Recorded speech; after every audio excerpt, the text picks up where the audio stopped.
Friday night, it was an old-fashioned whooping at Mariucci Arena. And for the Gopher faithful, one is not enough. A mighty duo for the Peace Garden State are shouldering a large part of the load for the Gopher Nation. But it's been a blue line offensive resurgence that is giving Minnesota that never get us down feeling. They tonight will welcome back a guy who almost wasn't missed last night and hope that Chris Harrington will solidify an already stingy defense.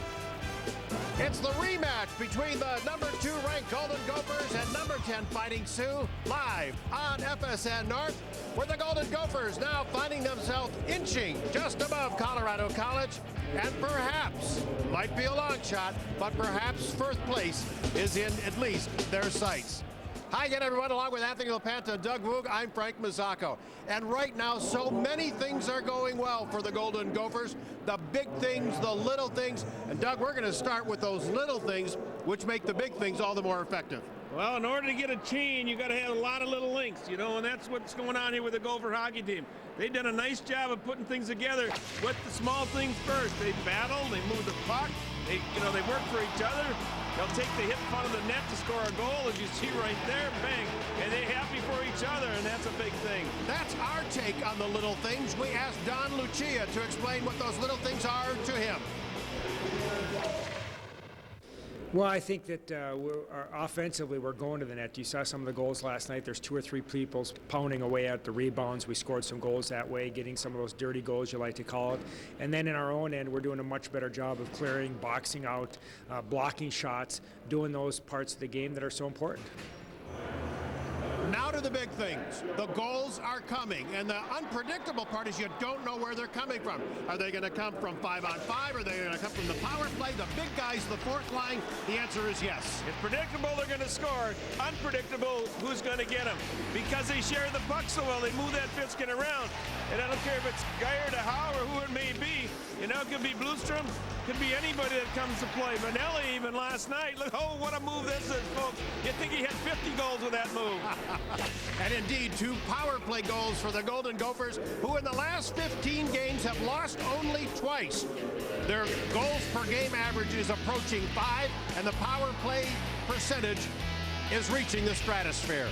A goaltending change for the Golden Gophers. Jeff Frazee, who has played only 3 games since the 1st of December, his first tonight against the Fighting Sioux.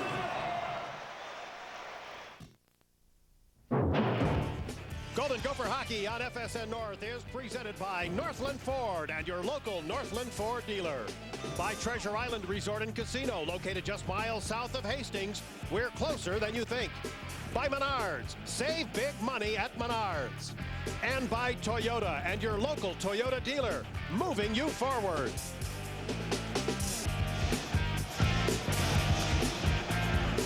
After a 6-1 Minnesota win last night, the Gopher faithful are quite optimistic, and our Northland Ford goaltenders will give you a look at who's going to start tonight. Dave Haxtell is in a position where he has to go with Philippe Lamoureux. Again, the sophomore will get the start. This is his 4th consecutive start. It's the first time in his career that he has started 4 consecutive games. Jordan Parisi out with an undisclosed injury, but last week, Lamoureux came up with a shutout at Alaska Anchorage. Jeff Frazee gets the nod for the Golden Gophers. We said he's only played 3 games since the 1st of December, but only 2 of those for the Golden Gophers. One with the national team at the World Junior Championships. Nice record for him, but as has been pointed out a couple of times in our pregame show, he has his last outing of note against Wisconsin was a bit of a struggle. John Campion was very much in control last night, as were the ARs, J.B. Olson and Bill Voldrecht. They are back tonight. So are we. If you're back, we're glad you're back, and if you're here for the first time, we're glad for that too. 78 Golden Gopher victories in Minneapolis, and they lead the all-time series, and we are underway. Here's Derek Peltier to get it for the Golden Gophers. And the first check of the game thrown by the Fighting Sioux, and I don't think that should be a surprise. And now Ryland Kipe has laid the second check on. So they are hitting early, and we're 16 seconds in. Here's our game plan by McDonald's. Minnesota, stay in the course. Pass, shoot, skate, work hard. You've been great. North Dakota, short passes, pucks the court. You got to move your feet to do that. Both teams going to match each other's intensity. The one that has the most likely to win. What do you think about the first two hits here, Doug? Am I reading too much into it? Nope, you hit it right on the button. That's what you expect. I tell you, number one, the Sioux are a lot better than they showed last night. Yeah. But they got to work to do that. We'll see if they're going to move their feet. That's the issue for the night. Blake Wheeler back to pick up a puck at center ice. He will flip it in, and Matt Smaby will go after it. The big 6'5" junior defenseman, a draft pick of Thunder Bay, gets it into the Minnesota end. And there's Chris Harrington over to get it. We told you he didn't play last night. In case you have missed it, he was given a game disqualification for a non-fight fight. He was thrown out for fighting, but no one in the scuffle last weekend ever threw a punch. Now, the last 3 games the Gophers and Sioux have played, Minnesota's got off to the lead. Here's Patoldi shooting a rising shot that Philippe Lamoureux knocks down. And is played out to center ice. It'll be picked up by P.J. Atherton. And quickly across for Harrington. Atherton. And now to Ryan Patoldi again at center. Ryan Stoa with a long shot on Lamoureux. Danny Ehrman took a look in the slot, fires it towards the crease, but that's picked off cleanly by Taylor Chorney from Hastings. Gets it to center, where TJ Oshie fires it in.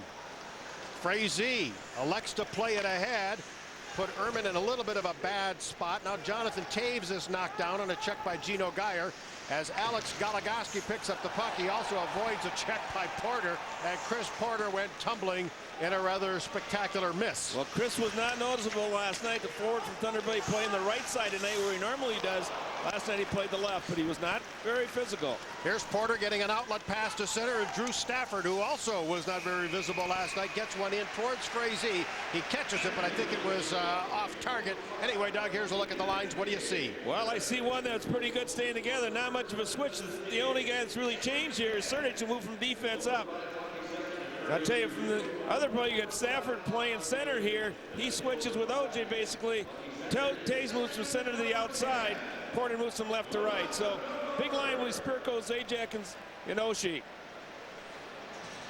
That line was getting up and down the rink, but basically only from the tops of the face-off circles. Well, Spirko had a couple of nice little dashes where he moved left to right. I thought Travis Zajac was as unnoticeable as I've seen, and now the switch here may make a difference. Stafford was on the right wing last night. OJ moves up there. OJ's a harder, more consistent type of a skater than Stafford. I didn't know Stafford was in the middle very much. Maybe he hasn't been. It's the first time the boys have worn. They haven't won a game in the black jerseys, I think. Doug, I got to switch over here in a hurry. They sprung a power play on us here. I'm sorry. Well, Chucko's in. We don't know if it's a penalty is on him or if it's a bench minor or where this one came from. They saw a high stick on Chris Chucko. So where the Fighting Sioux took the first 3 penalties last night, Minnesota gets the first one here tonight. Wow. I did not see it. I did obviously not either. I was looking down on these, trying to figure out where these lines of people had moved to. But we'll see. Sometimes they go with 4 forwards. Actually, no, it's you got Taylor Chorney and Brian Lee on the point with the first group here. It's Brian Lee and Chorney, as Doug just pointed out. And Lee. Picked up now by Spirko. Rostislav Spirko fires. That got knocked down in front. It hit Patoldi, and he nearly got it out of the zone. Oshie. And a pass broken up by Ehrman. Helping out is Lee. And Oshie to the corner. Travis Zajac. Patoldi, loose puck.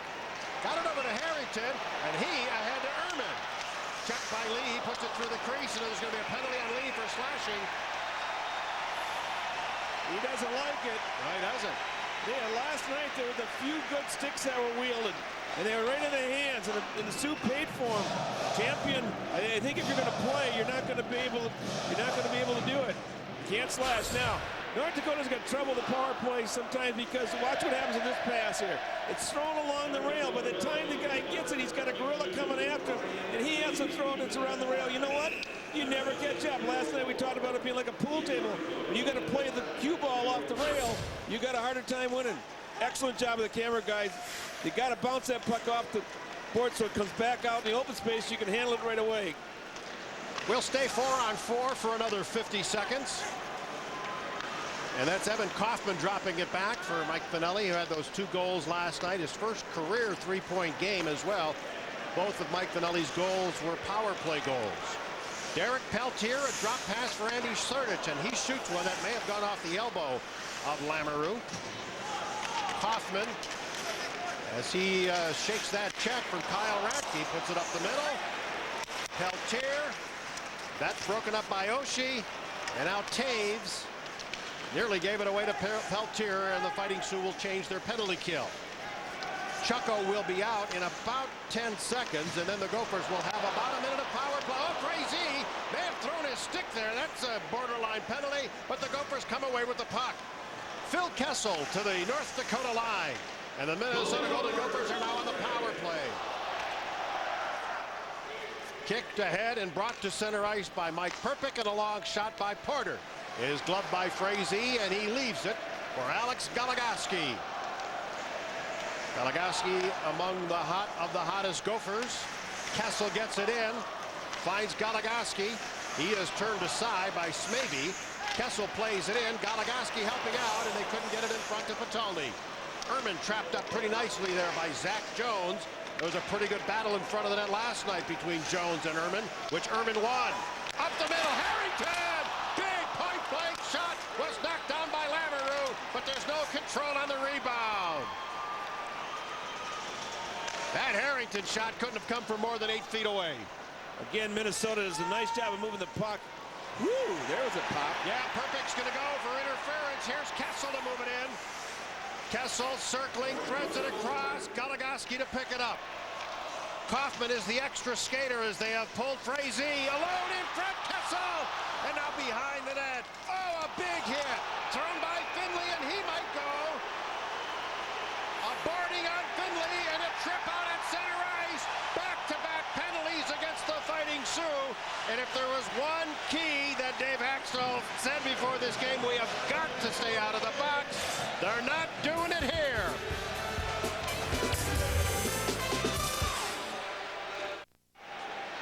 Go on a 2-man advantage for a full 2 minutes. Special teams key in this series. These teams came in with the top 2 combined special teams in the conference. But check out the numbers for North Dakota. Their penalty kill, one of the better ones in the league, but it has really struggled against Minnesota. And the Gophers were 4 for 9 on the power play last night. Big 2 minutes coming up here, Frank. Anthony, of course, part of that large number due to the fact that they scored 2 power play goals on a major penalty for checking from behind. That technically is 3 power plays in that one situation.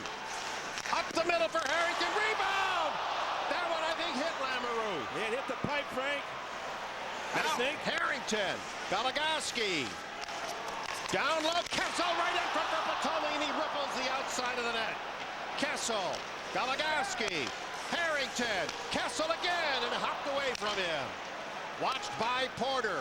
A 2-man skating advantage for Minnesota. Goligoski leads and fires a goal! Well, he caught just a basic inside corner. I mean, that thing was 1 inch from going right off the pipe. Slid right in the high slot. Good puck movement. And not even a smile on his face, Doug. Oh, he had the juices up, Frank. He pumped the old. Dropped to one knee. Watch Kessel here. Perfect pass. Sets it up. Fires right inside the corner. Look at that. He pumped it, baby. He made me smiling, but he's feeling it. Right upstairs. The D move away to try to. Maybe moves away to try to give the goaltender a chance to peek at it. Absolutely perfect shot. Perfect shot. Great numbers for Alex Goligoski. His 6th goal of the season. He is on fire. 6 straight games in which he has scored, and more on Goligoski in a moment. But another minute 12 of Minnesota power play as Mike Howe, their second leading goal scorer, breaks in. Mike Pinelli to get it. Back to Gino Geyer. To Pinelli again. Here's Peltier. And they find Howe again, and the second power play unit would like to equal the first. And that long shot in a body in front. They can't get it out yet. And finally, it's driven down the rink by Chorney. Another 45 seconds left on the penalty to Joe Finley. Pass finally picked up by Wheeler. Geyer helping out, but they're offside at the line on a little bit of a broken play.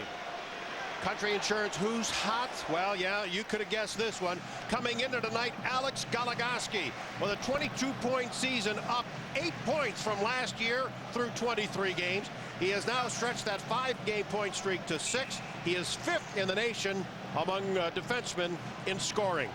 And that last goal ties last year's full season production of 5, which is good for a freshman, so he's up to 10. Minnesota's power play, moving the puck. The puck's never along the rail. I mean, I don't understand why more teams can't figure that out. When you start putting the puck on the rail, it doesn't work.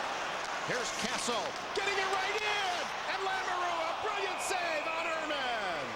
Well, couldn't quite get enough pizzazz on that shot. I think that was Danny Erman. Kind of slid away from him. Great pass by Kessel. Got it went off his toe. He never really got the full swing at it. He was sliding backwards. And look how nice they move.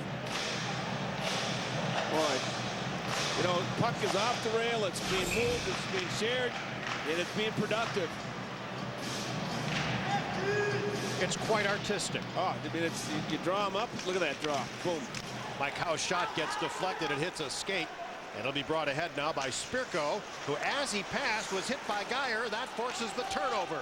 It's good at the line to Goligoski, in front for Howe, but he was covered. And the Fighting Sioux shovel it to the line where it's tucked with a high stick. But possession goes the other way as Spirko puts one in on Frazee, and he steered it away from the on-rushing Travis Zajac. Geyer to Howe, into the zone and shooting. Lamoureux fights that one off. Smaby playing it around. It took a hop on Chucko. He got spun around. And Zajac at center is held up by Howe, and Howe is going to go. In front for Oshie, backhands high. As the puck goes to the corner, Geyer gets to it. He gets hit high and low. This has got a little bit of fire into this game. Howe's going to go for hooking, and there may be more. There will be more. Howe will go on a hooking that they have been wanting to emphasize for the last 2 years, and that's that interference through the neutral zone, as you can calmly look at this scrum.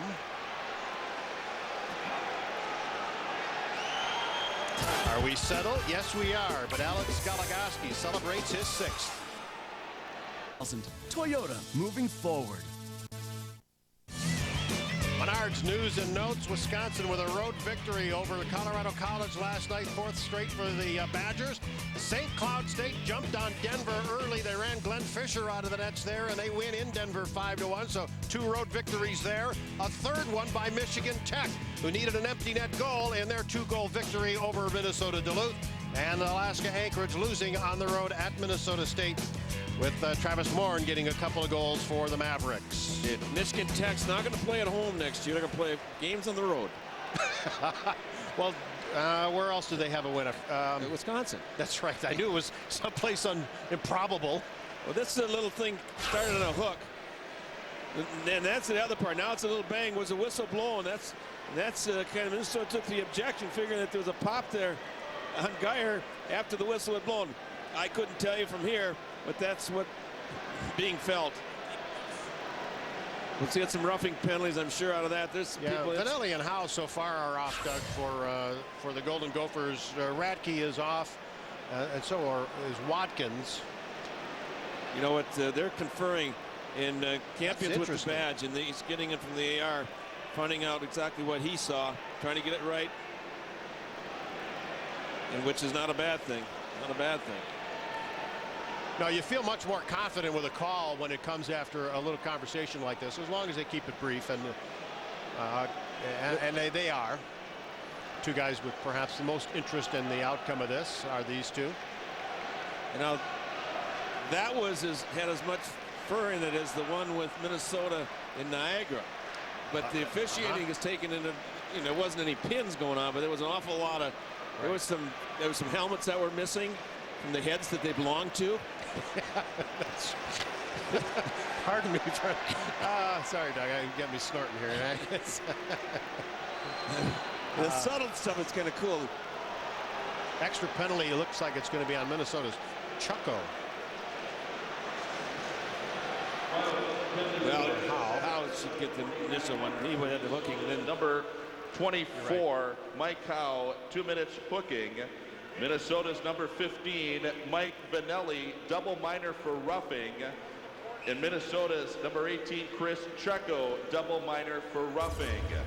North Dakota penalties, number 26, Scott Radke, double minor for roughing. And North Dakota's number 20, Matt Watkins, a double minor for roughing. Again, all penalties. All predictable, understandable, and above board, I think. Yep, very good job of sorting that one out. All right, so this power play is the second of the game for the Fighting Sioux, although the first one was abbreviated because they started to parade themselves into the penalty box. Behind the play, there's things going on. Oshie and Harrington are jabbing each other. This one is not over in terms of confabs. Here's Chorney and Stoa. They both swing and miss on the puck, and now a problem here. Oshie moving in, shooting wide. He had Spirko out to the side, and you know the Gophers didn't get beat like that all night last night, and here they get a little bit lucky. Well, yeah, bad pass there, bad clearing pass. Power play. Chorney across, and this is Spirko in the corner. Circles there with Lee, who has the puck and shoots, and it's right on, and a little bit of a jab. Yep. Here goes a slash. Somebody's going with a slash, and I think it's going to be Atherton. You do? Yes, I do. I think it's the other way. I think they're going to get a slash. Zajac. Yeah, I think he slashed the goaltender. That means Zajac.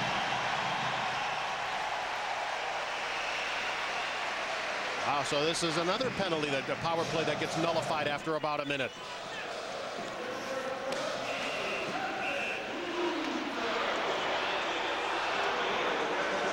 Frazee takes objections. He's the one that really should be apologizing to Harrington. He started that thing last week. He was whacking Zajac in front of the net earlier too. Got to be a little careful he doesn't cost his team some situations that they don't need, especially late in the game. Gets away from R.J. Anderson. He'll go back for the puck to play it first time, and he's trapped by Drew Stafford. Stafford himself goes down, and then Anderson throws it away and around, and it's picked up by Goligoski to Anderson. 4-on-4 for another 20 seconds or so. As Wheeler gets it in the zone, it'll be picked up by Matt Smaby.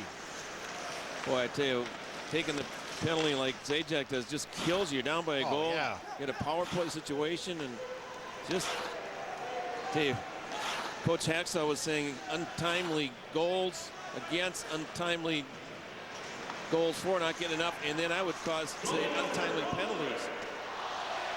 So the penalty to Howe is over with about a minute now on the power play. And I think this is their fourth, right up the middle off the stick, maybe the heel of the stick of Patulny. Harrington. Patulny.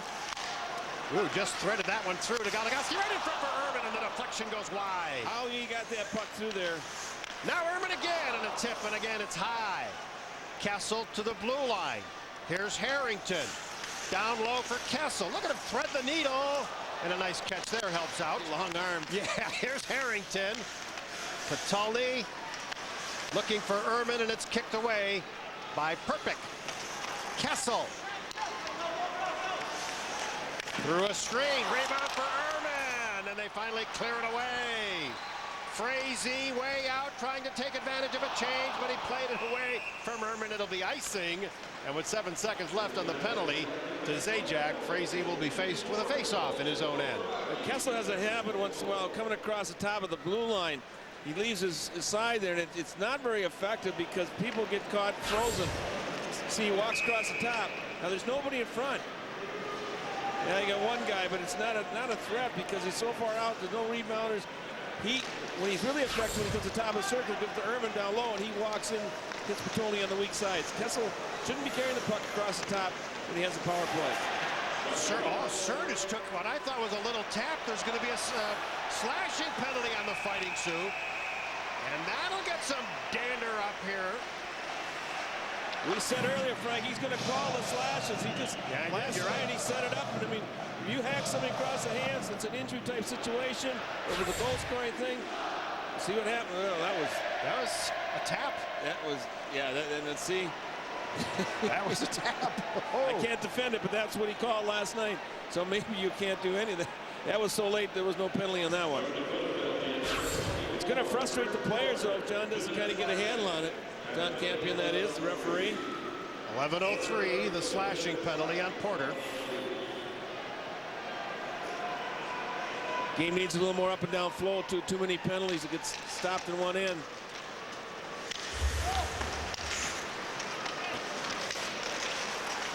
Here's Zajac getting a loose puck and getting rid of it. Happens also, you're using the same players. OJ, Travis Zajac, Spirko have been using the same players all the time. Power play and penalty kill, they get tired. Stafford. Howe gets it in. Geyer has it right up the middle, and it was just under the stick of Howe, and his perfect slips and falls. He's able to get the puck down the rink. Frazee leaving it there for Peltier. Drop pass now by Ben Gordon. He gets the return from Peltier. Ben Gordon puts it in front, cleanly picked off by Smaby, and he gets rid of it. And Smaby nearly took the ear hair off of John Campion. Drew his attention. In on the forecheck is Eric Fabian. And this is Phil Kessel. A lot of time on this power play, and Minnesota with a 1-0 lead and a power play goal by Goligoski. The race to the corner, Chorney and Ehrman. Now Patulny. Whacks at it. Ehrman got a piece of it, got it to Goligoski. Wrist shot, no pass. Right in front again. Now Goligoski once more to Kessel again. This time he fanned on it. He works it between his legs in front. And now Ehrman turns and shoots. Kessel turns and shoots. And Stafford gets rid of it. And Frank's out of breath. Well, they weren't pretty, but they were getting their chances down there. Oh, they move that puck around and they shoot it. They were very inventive. Kessel looking for Ehrman or shooting. And the save made by Lamoureux.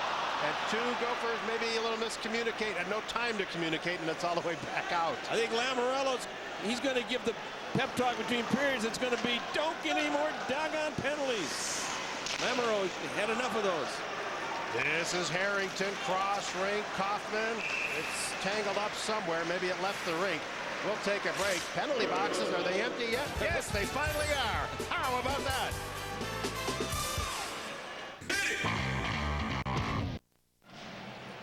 High drama at Mariucci Arena. Already 5 power play chances for Minnesota. They're 1 for 5. 13 shots on goal.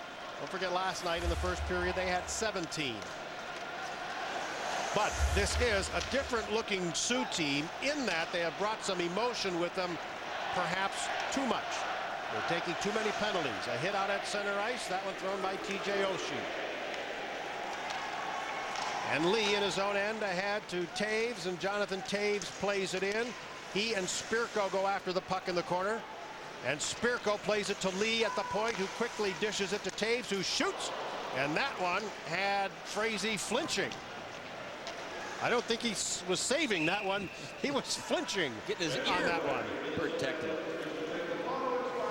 Well, tonight after the game, catch the Gopher men's basketball team as they travel to Purdue to take on the Boilermakers. After 2 tough losses at home to open the Big Ten season, the Gophers look for the winning touch on the road. Action tips off tonight, immediately following this game. Fourth line for the Sioux. Matt Watkins, Ryan Duncan, and Andrew Kulsick getting a chance to play here. They haven't seen a whole lot of ice because of the penalties in the power plays. Yeah, and I'll tell you, nobody on this line better take a penalty. They may not see the ice. Well, this is not the biggest group. This has got a little quickness. Duncan is 5'6", Watkins 5'11", Kozak 5'11". You know that means 5'10", 5'10", and 5'6". Geyer, Goligoski, shooting, Lamoureux. A little bit of an adventure there, and he makes the stop. Time to bring you our Toyota key stat, and it's pretty staggering. The shooting gallery, yeah, you betcha. Last 5 Minnesota games, averaging nearly 52 shots on goal. They've got 14 here tonight. And if you know, part of the thing, what, 48 last night? Yeah. You expect that against Lowell, maybe Lowell. Against Niagara, against Union, you don't expect it against North Dakota. no, you don't. But when the team you're playing against doesn't move their feet, and you're playing an A game yourself, I think the differential can get there. And I just don't know exactly what the Sioux have. This is an offside. Yep, and they call it. You know, Frank, I think the ARs are probably going to end up making a call or two before this thing is over. I'm watching Campion, the referee. He's kind of not leading the back. His head is still back where the play comes from once in a while because there's some action going on in the backside. Normally you move up the rink and you're looking forward. He's got his neck is on a swivel right now. He's trying to be able to catch some things that are going on behind. And there are a few little things. He's just trying to keep it under control. I would hope, and I think they do have a discussion before games to discuss what tone they expect. And Campion, I'm sure, will tell them, hey, look, if they're getting rough this way or that way, I'll be looking for this or looking for that. You guys make sure you're sharp for the stuff behind me and stuff I can't see. Oh, yeah. Because it's going to get that way. And it is that way, and it's going to stay that way. Too far for Spirko here, as it might have been deflected, and it's icing as we come up on 5 minutes left in the period. This Minnesota has gotten the lead in the other 3 games that we talked about earlier. Minnesota's been the attacker in the other 3 games also in North Dakota, which is a little more of a surprise early on. Minnesota went in and popped the Sioux defenseman. Totally scored. Erman gets a couple of pops, shows his leadership. Second night, same thing happens. Minnesota goes after the Sioux. They attack him in the zone. And last night, Minnesota just came out flying. And tonight, its shots are 14-5. So is the team that much stronger, or does North Dakota not match up well with Minnesota? 10 of those 14, Doug, are on the power play. Here's Vanelli. And that never reached the net, so he'll shoot again. And it's deflected to the corner. Taves to the Minnesota line. Nice job. That was Peltier. Just stood him up and shut it down. He made it look so easy. He did. Like, lead to Chorney, and Chorney got it to Taves, who gets it to center with a little help now from Stafford. As he's checked by Stowa, he dumps it in, and Frazee gets it out to center ice.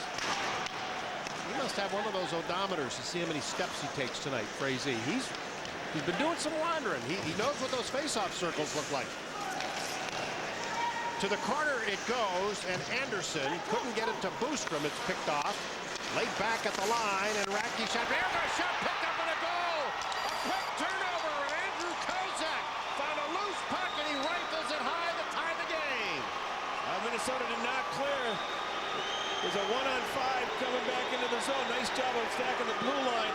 And Sioux dumped the puck in wisely, and then they were able to dig it out. It was a couple of things bouncing around here almost, and all of a sudden, Andrew Kozak from Sycamus, British Columbia, I love that, comes in and puts it upstairs. And this may be the difference maker, folks. The Sioux are tied for the first time since the beginning of each game. They got a chance now. They can put a couple shifts back to back. That would help their cause. And they're coming back with the third line. The assist goes to Kyle Radke, a third-line defenseman, if you'll allow that description. Icing here is waved off.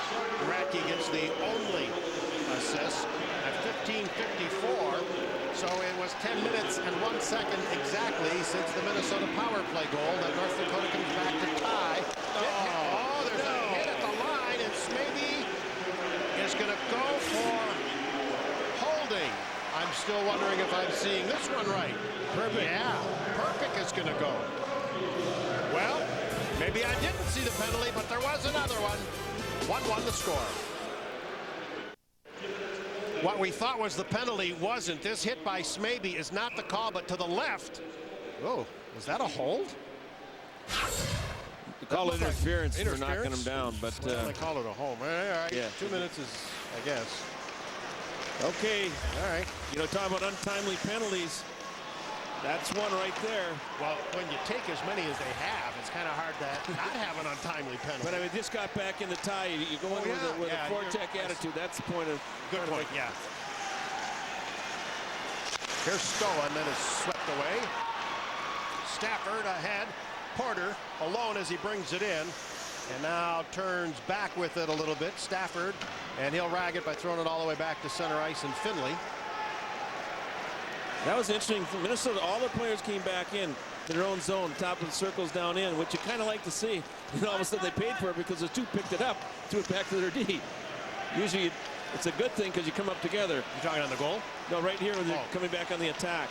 This is Erman, and now Chucko. And Chucko still. Nice job to get away from Porter. Oh, the blast by Kelsel. Never material. I'm sorry, Frank. I got a whoa in there. Saw it too. But that was the biggest penalty potential call of this first period here. A non-call. That non-call. Joe Finley just eliminated Erman. All right. Let's see what happens on the next rush up the rink. You never know. Here's how to bring it in.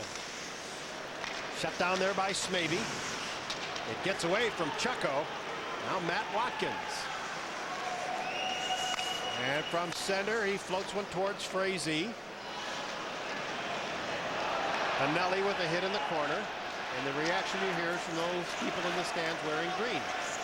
This is Wheeler. Trying to get around Jones. Hanging out of the puck pretty nicely. Now he's watched by Porter. Vanelli to Howe. To Vanelli again. Through a screen. Rebound. Lamoureux. Two great saves. On the initial screen and then on the rebound. Penalty to Perpick is over. It's up the middle. And here's Mike Perpick to bring it ahead. 2-on-2 with Porter. Long shot. Frazee made the save and steered it away from Porter. Nice rebound control. It's good at the line by Chucko. And the Gophers will continue to change as Taylor Chorney has it. Ryland Kipe, and he'll be chased back by Andy Sertich. He's playing for Scott Foy, who took one of those majors yesterday. A hit from behind. That didn't take him long to lose his lineup job. Scott Foy. Loose puck to Kipe with less than a minute to go in the period. Sertich whips it up the middle. Can Geyer get the shot off? Yeah, but it might have. That one might have hit Howe in front.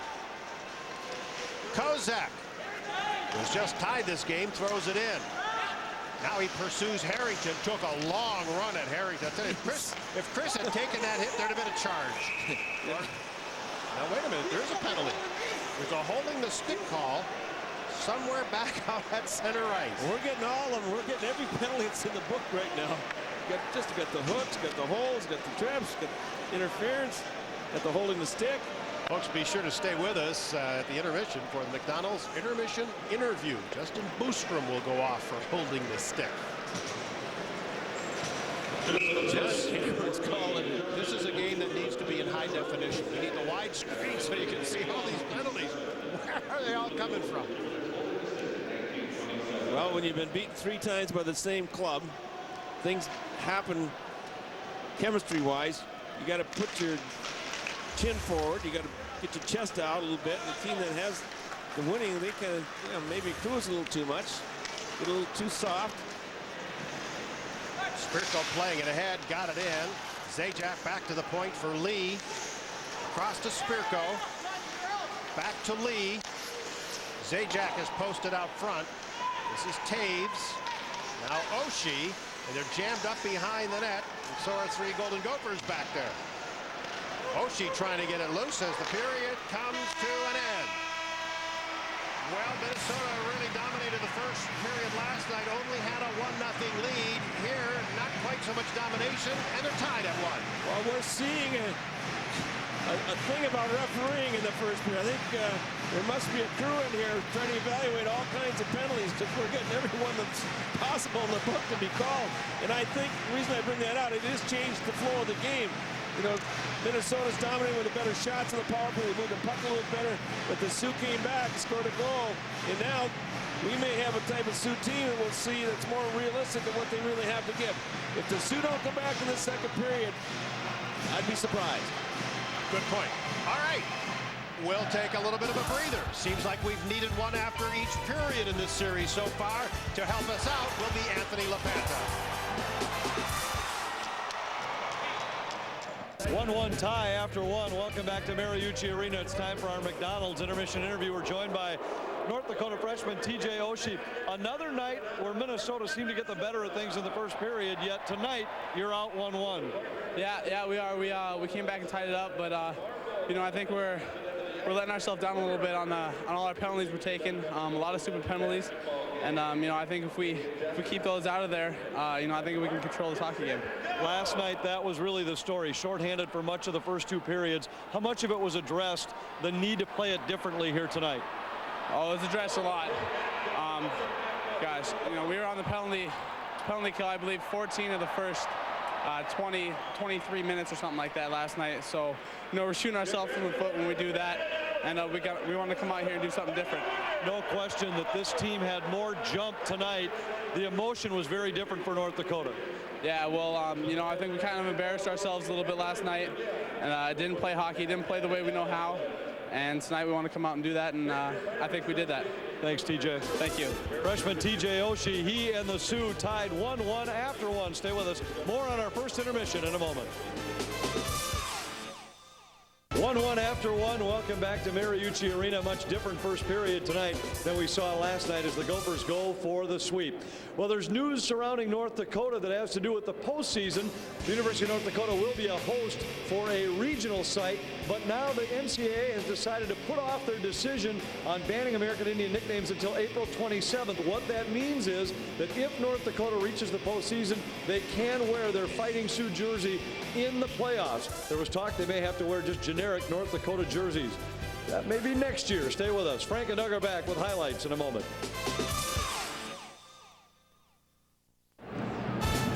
I told you a few minutes ago we all needed a breather. That's it. Quick power nap. He'll be ready to go in a couple of seconds. He'll miss the highlight package here, Doug, and your thoughts on the first period. Oh, penalty field, 17 penalties, which is, you know, 2 games worth, but we got a couple nice goals.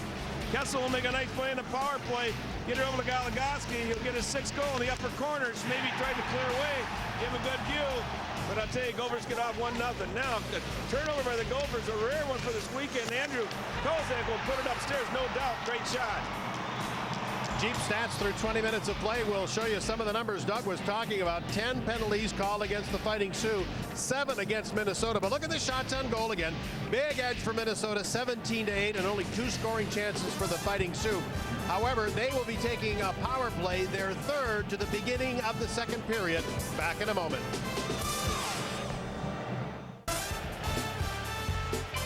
Welcome back to Mariucci Arena. We're joined by assistant coach John Hill. A lot of opportunities in that first period, 6 power plays, and yet you escaped the period dead even. Yeah, you're right. We had a lot of opportunities, and we had some close chances, and I think that we need to do a better job of jumping on rebounds. But again, like last night, if we keep creating a lot of scoring opportunities, sooner or later they're going to go in the net. Final score tomorrow in Chicago.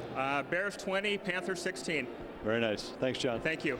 That's assistant coach John Hill. I know Doug Woog's on the Bears tomorrow as well. Oh, baby, I don't know. I got to sit here with Frank here. You know, he's born there. I don't say a whole lot right now. I might wait to the end. The Bears, though, I got the Bears by 3. How pathetic is it that to be born there, and of all the teams that I left behind, the Bear blood is the only blood I can't get out of my veins. Well, it's historic. They're terrible. I mean, we have suffered more with them, but it's nice to have John Hill in town. I've enjoyed that. Yeah, and Chris Withers is predicting the Panthers by 7. Yeah, It's going to be fair. The only problem is just not going to be pulled up. You know, we need to pay attention to a minute left in the Justin Boostrom penalty for holding the stick. Potential here for North Dakota on the power play to take the lead for the first time this weekend. TJ Oshie for a deflection, rebound, goal, there it is! Jonathan Taves, a power play goal, and the Fighting Sioux lead for the first time this weekend. Well, I'll tell you, I don't know what Oshie was coming across the top for carrying the puck. Just kind of gave Kessel a little bit of a jab on that. He comes across the top. I don't know what to see. They're going to get it. Oh, I see what's happening. They're going to move somebody back down underneath there. He switched with the point man, okay? But normally not a good situation to leave that weak side come across the top. If you come across the top of the circle, fine. But Minnesota did not contain whoever it was in front of the net. And Jonathan Taves, the Canadian, played with the Canadian World Junior team, comes up with a big goal. Taves is 8th from Zajac, who was the guy out front, Doug, and Oshie at 0:42, 42 seconds. Now here is Mike Vanelli. If you look at almost all the stats except the goals, Minnesota is a dominating performance similar to last night. But if you watch the game, this game is nothing like last night's rout. The Fighting Sioux very much in this one emotionally as well as on the scoreboard. Time for our Dodge game break. throw the pigskin around for you here a little bit. Seattle, Washington, that's Daryl Jackson. And Seattle goes on to a 2010 win in the NFC playoffs. Well, Minnesota now will be challenged. Sioux should get some energy from that goal. They got to stay out of the box and just keep playing hard. I think they got a chance. We said at the end of the period, we'll see what they do coming out in the second period, and they've answered the bell quite well. Lee to go back to get it. Throws it around. It's the big freshman defenseman, Brian Lee. Taves throws the check. Porter puts it up the middle. Chorney at the point, across to Lee. Delayed penalty, Minnesota. Glove catch, Frazee. Tripping. We have got quite a parade to the box in this one. Well, I tell you, it was a pretty good call. Chris Porter was coming across from the circle, coming out towards the end, and Stoa gets a little lazy, and he hooks him. Didn't move his feet. Stoa's feet are planted as though he's in some concrete. Got to move those feet. Good call there. Back-to-back power plays for the Fighting Sioux. They took the lead on a power play that started this period. Now Stoa off for the hooking at 1:48. Zajac is up as a forward with Oshie, Spirko, Lee, and Chorney, the 2-point men. Here's Anderson to shoot it around. Mike Howe goes after it. Can't get it out of the zone. Goligoski whacks at it. Can't control. Chorney again now in time to set up. This is Lee. And Chorney setting up Oshie, who tried to set up Spirko. Zajac, Oshie, up the middle for Chorney, and now to Lee. Down low for Oshie, he can't handle it.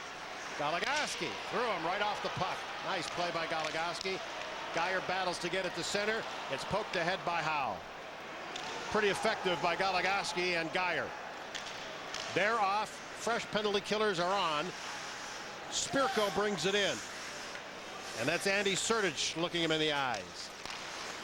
Oshie behind the net. Harrington on him. Now Spirko to the loose puck. Lee at the right point. Screen shot, glove catch. And Frazee holding on to that one. 59 seconds elapsed on the penalty to Stoa. Frank, just little things count. That pass from Spirko to Brian Lee there. It was a great pass, but Brian Lee took it on his backhand instead of moving his butt back parallel down the line. Now watch this. Watch it. He's on the point now. He should be moving his body down. He should be doing that before he catches the puck. And all that stops the play, slows it down. Little things make a lot of difference. Good pass by Spirko. Poor play by the point man. From that face-off, the Gophers got the puck in a hurry, and they fired it all the way down the rink. Could have one-timed that. He could have got set to make a quick pass that he got stymied. And from center, they get it into Stafford. Shut down by Sertich. Back to Ratke. Duncan. Taves, and it's knocked off his stick. Good job there by Atherton. Went after him rather aggressively on the kill. 20 seconds left on the Stoa penalty. And they've had maybe one shot on goal here. Boy, Atherton, you called it right, Frank. He chased the one corner, he went back in the other corner, forced the play. Sioux couldn't handle it. Ends up in their own zone. Atherton on that shift bringing a little bit of vigor that is absent through a fair amount of the rest of the Minnesota lineup here early in the second. Now as Kozak plays it in, Stoa steps out of the box, so the penalty killers do the job. But Minnesota is still down by a goal. This is Ryan Patulny. He, Stoa, and Ehrman bring it up the rink. And into the corner now off of Finley, and Patulny throws a check, but he goes down. It bounces to Watkins, and quickly they go cross-rink. Kozak to center. In past Anderson, he throws it to the corner. Now Matt Watkins puts it through the crease. And it bounces Minnesota's way. The top line brings it ahead again. Ehrman chased outside by the defensive play of Zach Jones. And is Ehrman hurt? Well, AR got that one. He didn't miss that at all. He had that up, so did Campion. They both in. And I'll tell you, Davey Hextall is just frustrated. Absolutely no sense, no mind, no matter on that one. This one's got a real bad feeling to it. Not as bad as we first thought, but still bad. Well, yeah, there's no puck there. Right. It's a 5-minute major. Ehrman's going to be okay. That's the best sight right there. can't play the power play right now. I don't care right now, Doug. I don't care if he's not smiling. No. The grimace is okay, you know. Right. All right, so let me quickly just summarize. The penalty will be on Eric Fabian. He gets a major. Checking from behind and the misconduct. Well, you know, this is the second one in 2 nights. Danny is tough, no question about it. He's not going to lie there and pick up sympathy. But what an absolutely stupid penalty. I mean, you're playing well. You got it going. You got a 2-1 lead. Minnesota will either win this game or they might opt out of a great opportunity. We'll see. But last night they scored 2 power play goals in their 5-minute major opportunity. Let's see how they set up here. They've got Chucko, Geyer, and Ben Gordon up front as the first unit out, not necessarily their top unit, because that Erman line had just come off. Out of the corner, here's a shot. Rebound, Lamoureux, 2 more great saves. One of them might have gone off his melon. Chucko jammed up, and the puck is forced down the rink. Well, the Sioux have a little bit of fire anyway. They worked hard. There was some spirit there. Just ill-advised with the penalty.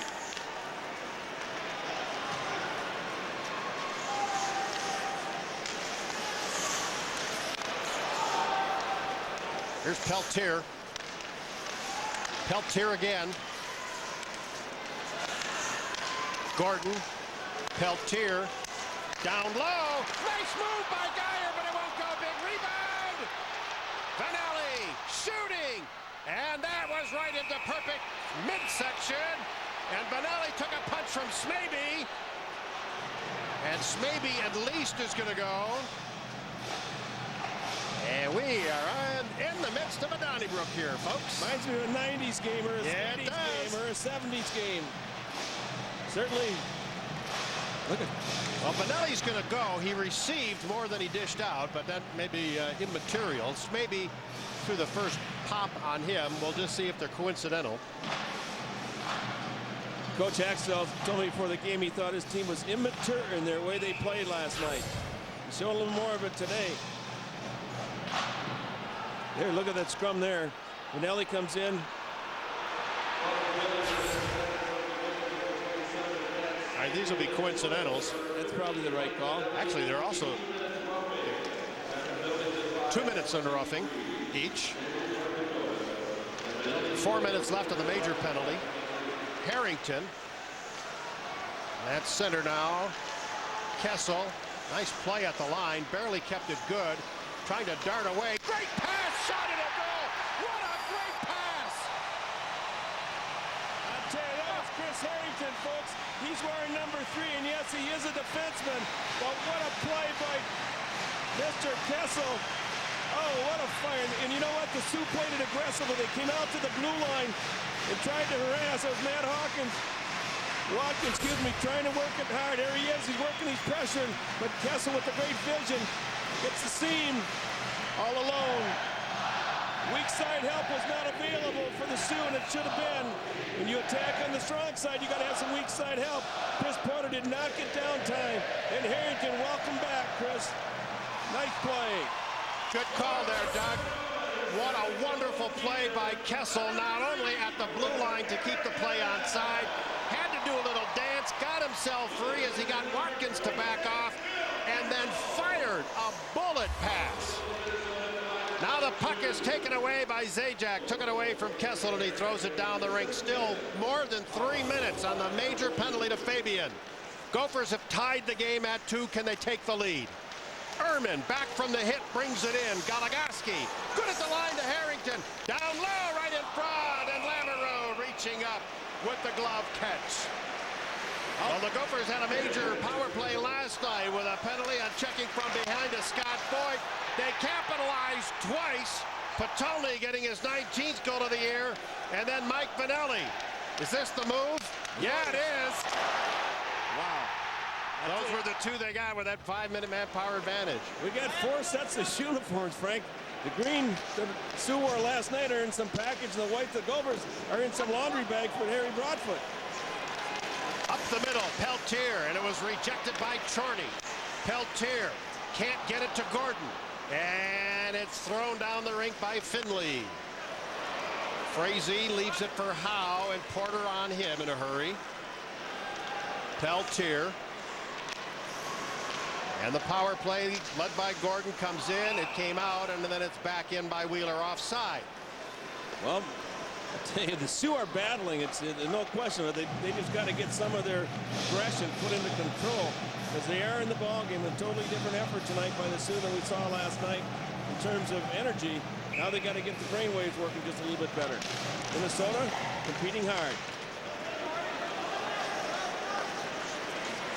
Frazee at the side of the net to Howe, and quickly across to Wheeler, who wheels up the ring.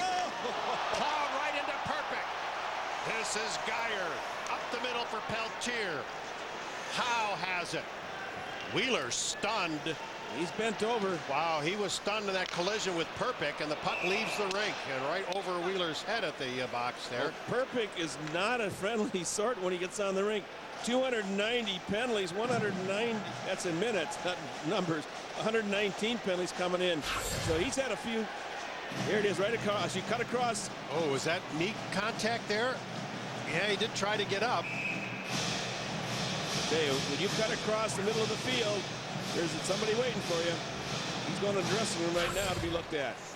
Yeah, he's moving down the ramp pretty good, so we're just hoping maybe he just had the wind evacuated out of his lungs. Well, I think, Frank, I don't know. We shouldn't speculate. No, but he did. He got off the down the tunnel there in a hurry. Yeah, he was moving pretty well. Yeah, now he's moving right back. So he's thrown all the way down the rink. Frazee. He reminds you of Robbie Stauber. There, already you saw. Look there, a Wheeler back on. Told me tonight he was going to have a great game. He's got to be in it. Oh, Frazee or Wheeler? Wheeler. I'm sorry, I didn't set that up right. But yeah, Wheeler before the game's on. Going to be good tonight. Patalny got it in. This is Erman back to Patalny. No one yet down low. Erman gets it back to the point. Goligoski, nice block out front by Perpick, but he gave it away to Kessel. 120 on the power play. That's a major penalty on the board for the Fighting Sioux. Patalny. Oh, Kessel wasn't looking. Had something else going through his mind. Now a giveaway by Harrington. And a backhand hits the outside of the net. That was Spirko. Boy, much more aggressive. The Sioux are really playing hard. Erman hits the line. 3 men across. In the net, Goligoski lets it go. Rebound to Patalny. Now Erman, a shot fired wide. They shovel it in front. It's blocked. And then in the crease, the whistle goes. Good stuff. Oh, very good. A lot of action, boy. Everybody's involved. Late play by Goligoski coming in second flow. Patalny's in there. Erman gets a shot from point blank. Kessel's at the corner. From behind, Patalny tries to lay it off the goaltender. I mean, Lamoureux has been busy. There's no question about it. He's got 24 saves. Gophers just can't quite get it by him. Yeah, he makes this last one, Doug, without a stick. Yeah, he's playing without a lot of he goes on that. That's my marble. Minnesota wins the face-off. Geyer gets the puck back from the point, threads it over to Howe, and now down low to Wheeler. A little more than a half minute in the power play. Peltier, Howe, slot, shooting. It gets deflected. It was steered into the corner by Lamoureux. Nice check on the near side by Smaby. Frank, the difference. And now he hits Howe. Excuse me. And Wheeler again. Up the middle, right onto the stick of Zajac. Frank, one difference here, the Sioux are attacking very quickly. You saw maybe come right to the boards. They're got some energy. Whereas last night, their hits were separated by, maybe 5 minutes each. Tonight, you're lucky to get 5 seconds of leeway. Chucko in after it. 4 shots on goal in that major power play for the Golden Gophers as Kozak, who served the penalty to Fabian, is back on. They'll play a man short, however, the rest of the game. Here's a backhand after the Peltier shot. The backhand by Wheeler. And Minnesota has found a little more offense going here. They have come back to tie after the Fighting Sioux had the lead in a fabulous game. Our Senex trivia question. My apologies to the folks at Senex. They do a nice job here with our trivia question, and I haven't handled it very well this year. When was the last time the Golden Gophers swept the regular season series from the North Dakota Fighting Sioux? I actually know that sweet. Do you? Yeah, I think. You were involved. Yeah, that's right. That's why you. Oh, I know why you know it. You saw it on TV tonight. No, didn't see it. No, okay. Might have, yeah. All right. Oh yeah, I wouldn't know it otherwise. I would remember it out of it. I'll tell you what I remember about the sweep is what happened right after the sweep, and we'll explain all of that if they give us a breather in this game. Here's Kozak going after it. I interrupted you a couple times. There's been so much action for you to call. But I was trying to say the Sioux are just doing a whole lot different. They're attacking when they're a man short. They're pressing the boards. And whoever's got the puck, and they have a chance now because they've got their energy up. Yeah, they do.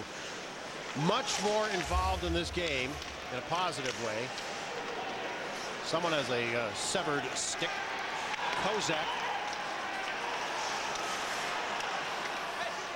Anderson has Oshie pinned to the boards for a short time. Wrap around try. Nice play by Atherton.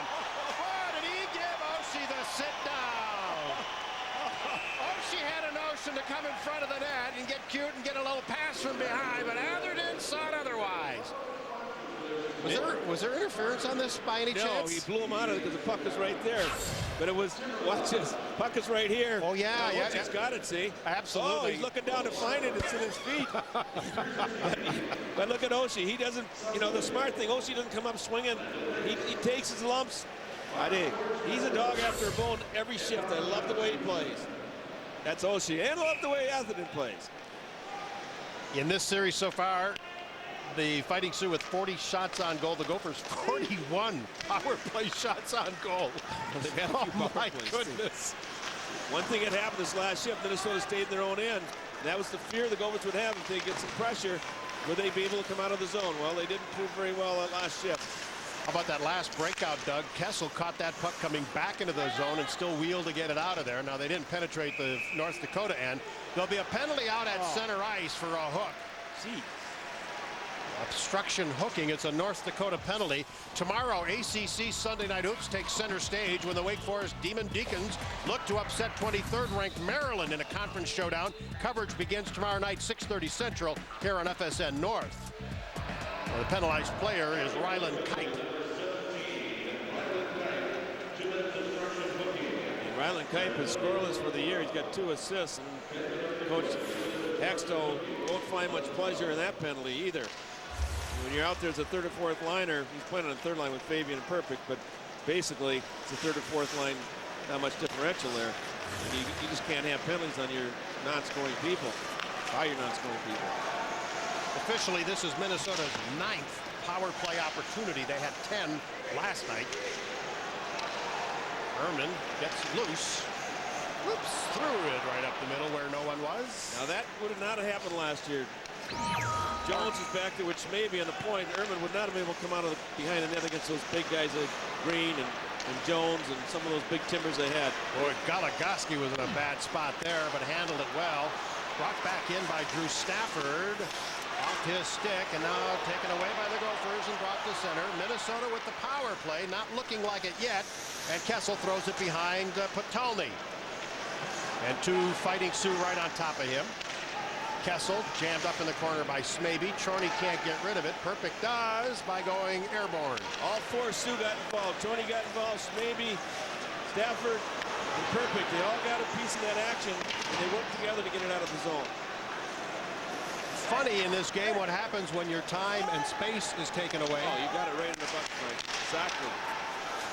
The Gophers aren't able to come up with the zip and flow and snap that they had last night. They've got to fight through checks to get whatever they're getting here tonight. You have to earn. Not that they're playing any more poorly. Saw it right there. 2 defenders took it. Lee and Finley took it. Spurgle came back, got the loose puck, and Minnesota has to go 180 feet again. Here they come. Gordon Woody. Vanelli had to come back for that, and now Chucko has to reach behind for that.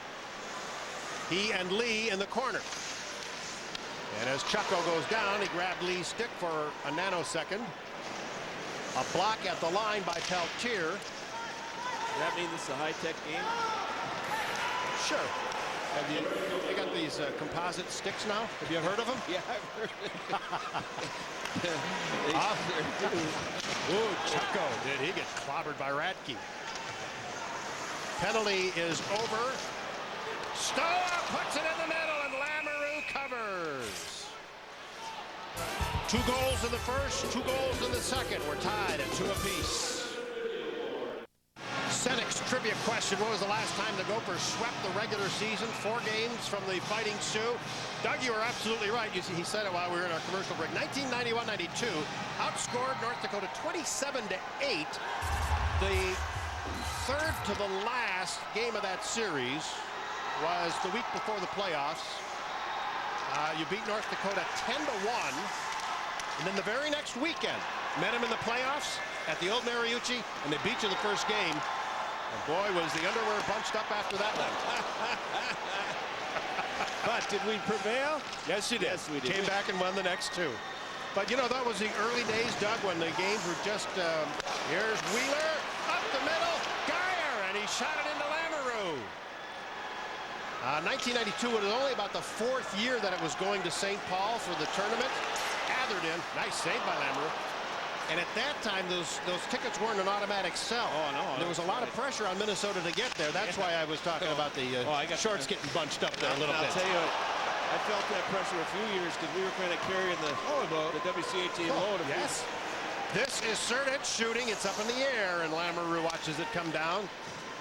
30 shots on goal for Minnesota to 12 for the Fighting Sioux. However, it's 2-2. Kozak. And Frazee fights that one away. Backhand dribbles through the crease. Andy Zajac nowhere to pass. There's 4 black jerseys and not a soul for Minnesota open out at center ice. Kaufman trapped but couldn't play it. Here's a long one in on Lamoureux. Nearly deflected by Zajac. Well, Minnesota continues to play hard as well. The domination of zone play has still been, whether it be a power play or whether it be 5-on-5, is gone in Minnesota's favor. There's just so many Sioux in front of the net. They're having a hard time getting it through. Lamoureux's making the save when he has to as well. Last night was a fun game for the home side here because Minnesota's precision shone through. Tonight, equally as fun because it's so intense. Every shift, it seems, every pass, it seems, makes a big difference. Carter streaking in. Frazee makes the save. Got a little spray there from Matt Watkins, the freshman from Saskatchewan, who pulled up on his doorstep. Frank, here you saw the Sioux come in attack, move towards the puck. The guy who's on the left side who got the release got support from the middle. Here up to let's see the support right behind the Minnesota defenseman. I think that's Porter coming in, and that's one of the things that doesn't happen if you don't move your feet. I talked to Coach Haxel for the game. I mentioned that, Dave, one of the best things you guys do is support each other. He said, yes, if you don't move your feet, you don't get support. And because they slant inside the angle, just like a receiver get the inside position on a defender, and it's hard to take the puck away. Patalny right side, too far. Ehrman, a rare icing here against Minnesota. You know what? In this series, I have to absolutely stop taking my eyes off the ice when the whistle goes. Ehrman was involved in a collision right after the whistle. I don't think you're going to call anything, but the AR's arm went up, and I was thinking penalty. Yeah, icing. But it was icing. Corona, what's on tap? Next 4 games for the Golden Gophers. Doesn't get any easier. Colorado College will be here for a couple of games, one of them in the afternoon. And then 2 games away at Wisconsin. Notice that January 21st game, 2:30 for the pregame, 3 o'clock on our puck drop, January 21st, a week from today. I don't know how are they going to get me here that early? I'll call you, Frank. I'm not picking you up, though. I'm not picking you up. You're way up there in the Rich District. Yeah, right. I got to come way from the southern suburb. And oh, poor old South St. Paul. Yeah, okay. Home to Dakota Indians, you know, at one time. Okay, 5-5 here still. Minnesota didn't get an icing there. And control from the faceoff. A bomb pass, the home run pass there intended, or Hail Mary for Patalny. Didn't make it. Was that a Goligoski pass? Alex made the pass, missed him by about 2 feet as well. Is all I should say. Nice draw in there. Kessel took a pretty good draw. See who takes it here, left-hander, right-hander. Left-hander, not Kessel, I mean Patalny. He'll take that draw. He did a nice one on the other side. There's another good draw. Do you have one of your intuitive feels on how the faceoffs have gone on a penalty? There's a slash The stick was knocked out of Kozak's hand, so I'm going to assume it's on Minnesota, and it looks like Ehrman's going to go, and Goligoski's getting a laugh out of that one. Power play in a moment. Toyota, moving forward. This is a given play. Now Danny's trying to whack the stick so the puck doesn't get played, but he does get a pretty good lick on that stick of the Sioux guy coming in. So good call. Yeah, I believe technically if you slash the stick, it's a slashing penalty. Even you rarely see it called, but yeah, that's a technicality. Zajac right in front. Taves was in the crease, but he also had Sertic right with him. 5th power play of the game for the Fighting Sioux. Rostislav Spirko couldn't handle it, and Sertic right on top of him in a hurry. 4 forwards, 1 defender. Ryan Lee on the point. Oshie trying to fight through the check of Peltier, and Peltier finishes that check a couple of times, actually. Lee. Taves. Spirko. Oshie. Vanelli takes it away, gets rid of it. Oh, what a nice play. Mikey Vanelli showing some good defense, a lot of good offense last night. Here's Spirko. In the corner to Lee. Looking for a deflection in front. That was Kozak posted out there, and again, they chip it out of the zone. Very good kill. Geyer has Lee wrapped up. And it's Ryan Duncan to pry it loose. Bringing some 4th liners out here to finish the final 40 seconds of the power play. Harrington steps in, slows him down, and then it's Chucko to unload it. And what's happened is some of the top guys have been playing so much power play and penalty kills, they're gassed. So got to use some of these people sometime. About 20 seconds left on that penalty to Ehrman. And the puck is underneath one of the players in the face-off. Stafford and Harrington were going at it pretty good. Stafford gave him a little bear hug and went down to the rink. Watch as Stafford's working now. Harrington moves over. Now watch the bear hug coming here. Left, right here. To the left-handed bear. That's a good no call by Campion. Excuse me. 14 seconds left. Frank in the power play. This could be it's a one-shot deal. Got to get the draw. Kite.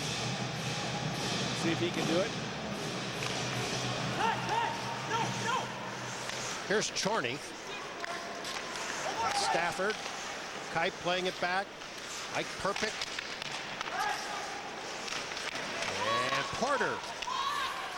Nice job. Nice combination work in there by the Fighting Sioux, but not able to get a shot off after it.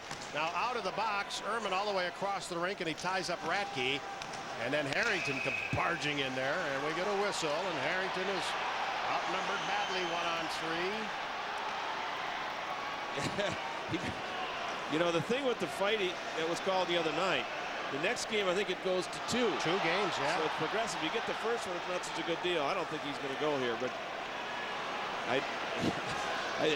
but it's, you can make light of it because last week's was kind of a joke. Well, yeah, it was. But the thing is, you can make light of it, but it could take a mistaken impression by a referee. I'm not trying to say the ref make another bad call, but let's say there's an opportunity where a glove comes around and he thinks it's a punch. Maybe it isn't, but it's and he's out for 2 games. That's right. And that's why that first one was so bad, because it was so way uncalled for. Well, Chris McAlpine, we were playing in the Hall of Fame game. Remember? Many years ago. And old Mariucci. Was it old Mariucci? No, it was the first game in this building. That's right. First game in this building. And he got a phantom punch. Now, Chris was not against punching somebody. No, okay? But it didn't happen. So all year, then he got one. And then all of a sudden, you lose them for 2. You know, you say, well, he shouldn't fight. Well, yeah. Shouldn't throw the paper out of your window either when you're driving, you know, but once in a while it happens. So that was when the rule went in. So that was what, 93. The rule went in, and it was an exhibition game. Exhibition game doesn't count. And he got tested, and he did get the glove up in the guy's face from Michigan. I don't remember where it was, or who it was, but it was by the penalty box. It was a noogie more than anything, and he got 5. Next time you get 2 games. We have penalties here. Harrington goes and Radke goes. Radke's had his share. I think that might be his 5th penalty of the weekend. There's 4 guys in there. Atherton's in there. Radke's in there. Kaipa's in there. And Harrington, with them all being coincidental, will remain 5 skaters aside. The penalties were called at 17:45. Chucko ahead to Howe. So what's the trade-off here? 2 Minnesota defensemen are gone, and Harrington and Atherton. I wish they put the numbers up on the board with no penalty time. I would like that because you can't see down below us. Radke and Kite, 1 forward, 1 D. Here's maybe a one-timer. Whoa, folks, that didn't miss by much. Spirko to Smaby. Chorney. Well, they're having a bad time with the puck at that left point, aren't they? Well, they don't have the long pass. Excuse me, Doug, but I saw that long pass coming to Chucko, and he tipped it in the zone. A lot of young kids playing. Taylor Chorney's only 18 years old, number 4 with the puck. You see that pass was not exactly right. Nice play by Stafford to get it to Porter by using the boards to get it in over the line. Less than a minute to go in the period. And probably about 40-some-odd seconds left in those minors, plus a whistle before they come out. Kessel kicked away by Lamoureux. Chorney behind the net. Taves did not cross center. Well, they're generous about it. Yep. And they've been generous. They've been generous to everybody, though. I'm fine with that. One thing about with Taylor Chorney, he's a freshman. Brian Lee, 22, is a freshman defensive. Finley's a freshman. Kessel. And wrapped away by Smaby. Zach Jones is a freshman. Just to get my point here, four of them are playing regular, folks, and they're young, and it's the second night, and it's not quite.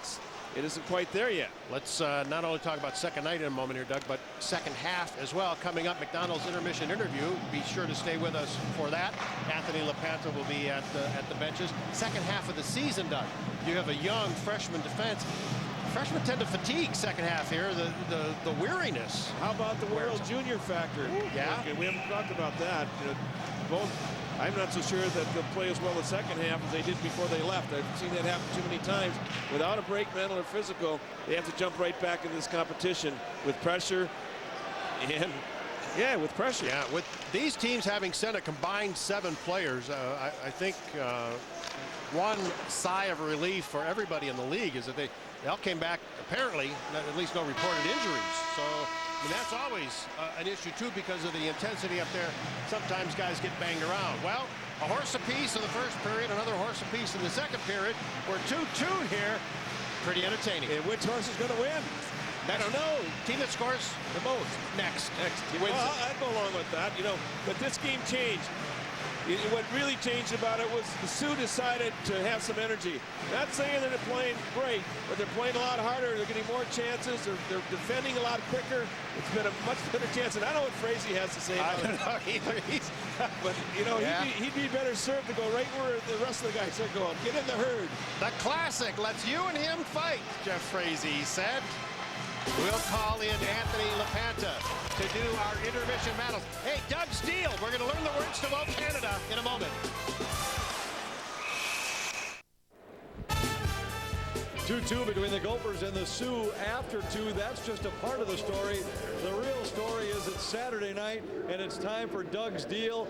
And Doug, what was the deal during the World Junior Tournament with the Canadian fans? I don't know. They were booing the heck out of the American team. Every time we touched the puck or made a play, it was booed. So, I wasn't there, but I watched it on TV, and I thought, when the guys come back, I'll ask them what they thought. Let's see what they had to say. This would be the guys from our team and from the Sioux. Oh, she says, Canada felt slighted. That they think they should have been rated number 1. Not Minnesota, but the USA got that honor. That hurt them. Frazee said they were afraid of the challenge. They were afraid of us, so they booed against us and cheered against us all the time. Kessel said that, what you might imagine, no idea, don't care. Wheeler, U.S. being the favorite, that they didn't like that too well. And also the elbow by Jackson kind of created some problem. Canada, Dave Hextall, Canadian from Albert, Alberta said, it's not my sentiment, not from one small town I'm at. Case said it, I think, the best. He said, Canada has pride, you know, and it's our game, and we love to keep it that way. I thought maybe it was something to do with trade or with Iraq. I was fooled. It's almost like they thought Doug Woog was back in charge of the U.S. team at the World Juniors. No. That wasn't boo, that was woo, they were saying. All right, thanks very much, Doug. Stay with us. Doug will be back along with Frank Mazzacco. Highlights are up next. It's 2-2 after 2.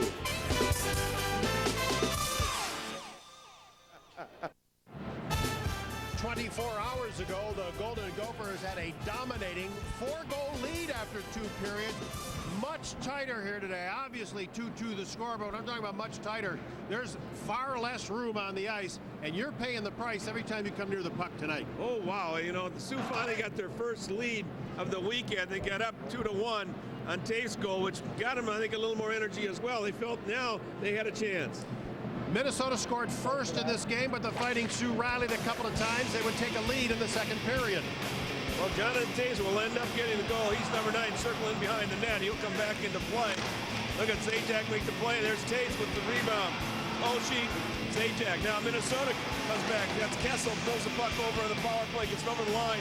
Now watch a great pass. He gets to Harrington, the defenseman, who split down, and Harrington comes up with a goal assist. Kessel's got 2 assists for the night. I think I can watch that play about a dozen times without tiring of it. Our Chrysler stats after 2 periods and a tremendous edge in shots on goal to Minnesota, 32-15. It was 15-7 in the second period alone. Each team with a power play goal. As a matter of fact, Minnesota with 2 power play goals, and a lopsided edge in power play shots for the Golden Gophers. Huge 20 minutes coming up. That is an attaboy.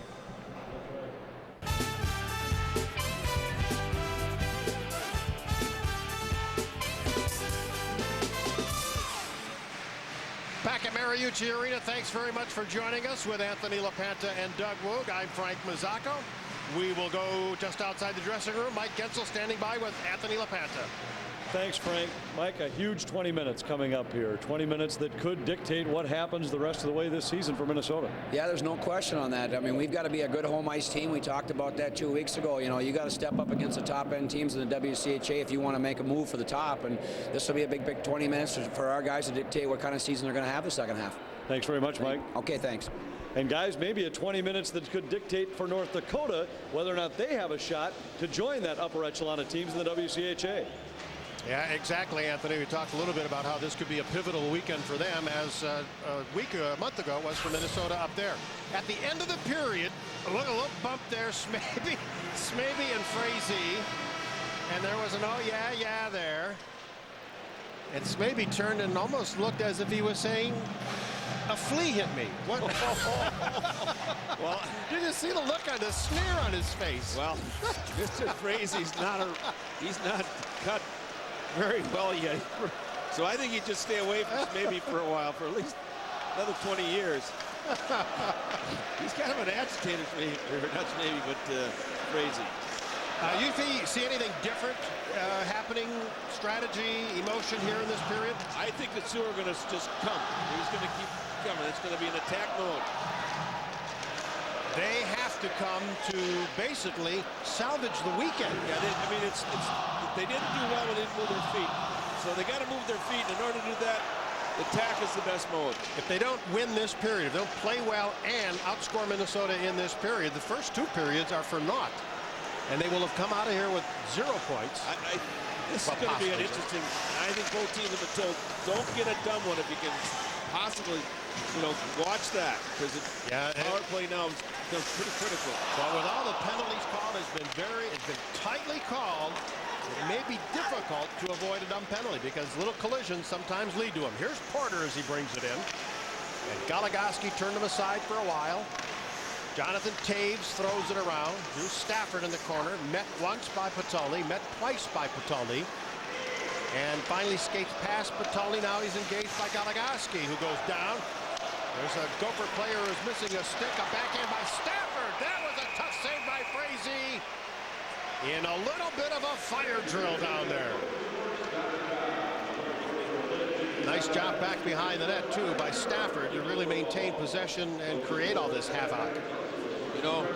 Frank, one thing Coach Axel told me tonight is that when you take a look at the camera shots last night, you'd only see one Sioux. Okay, now let's try to watch the pressure. He loses stick one because it's a real close tight. You pick up another Sioux. There's the second one right by the goal line. He didn't have anybody down by the goal. One guy only. Now Crazy loses his stick, so he's in jeopardy. But the Sioux are committing more than one guy. They're getting him in there to create some offensive pressure. Lee ahead to the Minnesota line, and Harrington eliminates Watkins. Crazy's lost his stick a couple times. Here's Kessel now.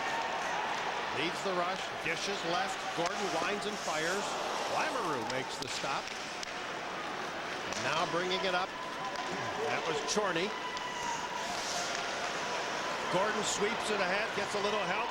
Now gets it to Kessel with Wheeler, and Kessel shoots high. Lamoureux didn't see that, I don't think, Frank. It was right by his ear. Here's Peltier. And Vanelli back to Derek Peltier. The pressure by Stafford again. Forces the bad pass and the icing. Minnesota not as sharp, obviously, as they were last night. A lot of it, too, again, was a comment about the Sioux being more aggressive. And I don't know if I can explain myself as well as I'd like to in that first one. Haxtell told me last night, you watched the replay of the game, you only saw one Sioux on the tack puck behind the goal line. We need two, and then maybe even a third at times. You got to be able to see somebody support and play. And when they played aggressive in that first 6 minutes of third period last night, they did have that, but that was only for 6 minutes. This is Howe playing it ahead, and it's off the skate of Chuck going all the way down. There he outworks Radke for the puck. Geyer to the side for Howe. Can he stuff it in? Lamoureux is looking, but he holds on. That's a nice play where you slide the weak side winger down behind the goal line, so the backhand pass can be made. And now he comes. If the Fighting Sioux get a goal, Lamoureux will think that he's driving a luxury car. In his 9 decisions, the Fighting Sioux have averaged only 1.9 goals per game, but when Parisi plays, they've scored an average of 4 per game. They're not giving him a lot of offensive support out front. They play a little differently for some reason or another. That's just chance. Although Parisi, Axel did say he was their #1 MVP. Well, maybe more than chance, but I did ask Haxtell directly. I said, does your team play differently in front of the 2 goaltenders? And he said, you bet they do. Okay. And, you can get into speculation of what that means. Well, emotion might play a part of it. Confidence playing in front of one another. The goaltender style. Parisi's done it. I mean, he had a great end of the season last year. Oh, Patali, sweet move, and then the return to get it in front to Stoa went off a skate. That was a little bit of the more like the precision passing we'd seen so much of last night. Well, both those guys, Patoli and Erman, can make good passes, and so can Stoa. Here's Smaby back to get it. As it's in the air, Stoa, Atherton, who's been a nice physical presence tonight for the Gophers. Yes, he has. Zajac gets the loose puck. Off the glass. A little more in control here, I would say, both schools. Not the freewheeling hitting that we have seen. Atherton! Wow. That's right on. The last time he went too hard there, he gets a one-timer. Pretty good. So on the big save by Philippe Lamoureux, we remain tied at 2 on FSN North. Toyota, moving forward. 2-2 game here in the third period. Welcome back to Mariucci Arena, and I'm joined now by a special guest, Jim Pohl. That's a name that Gopher fans, I'm sure, recognize, in a familiar spot. You've spent a few nights here, haven't you? About 7 years, Anthony. This is kind of one of those superstitions. Stand in number 11 and watch the Gophers win. Well, now, it was an opportunity for Minnesota fans to see Johnny this weekend. Unfortunately, that will not be the case because he's now playing for Toronto's minor league club. Yes, in fact, they're in Chicago tonight, and it's 3-2 going in the third. But never say never. We'll hope for the best.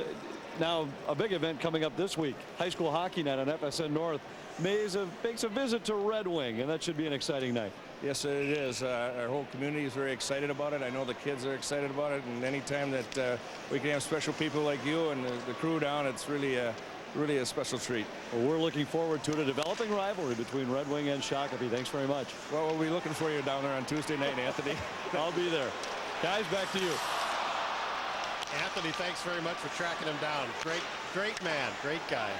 Oh, it's the Everton. You know, Johnny Poole went up and got a goal, and he got traded from St. Louis, which is the best thing that happened. He went to Toronto, where he's got a new life, new lease on life there.